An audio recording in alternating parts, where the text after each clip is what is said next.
चाहती। सरपंच संतोष देशमुख हे केज येथून मसाजोगकडे जात होते।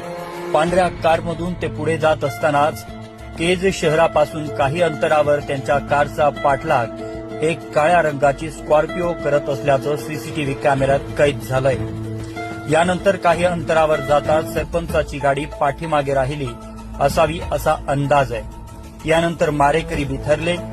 डोणगाव येथील बंद असलेल्या टोल नाक्यावरील एका सीसीटीव्ही कॅमेऱ्यात एक काळ्या रंगाची स्कॉर्पिओ घिरट्या घालत असल्याचं यानंतर दिसून आलं। मारेकरी पुन्हा सरपंच संतोष देशमुख यांची गाडी शोधत होते। यानंतर त्यांना सरपंच संतोष देशमुख यांची गाडी दूरवरून दिसताच त्यांनी पुन्हा आपली गाडी केजच्या दिशेने वळवली आणि डोणगाव येथील टोल नाक्यावरच सरपंचाला मारहाण करत अपहरण केलं आणि केजच्या दिशेने गाडी सुसाट वेगाने घेऊन गेले।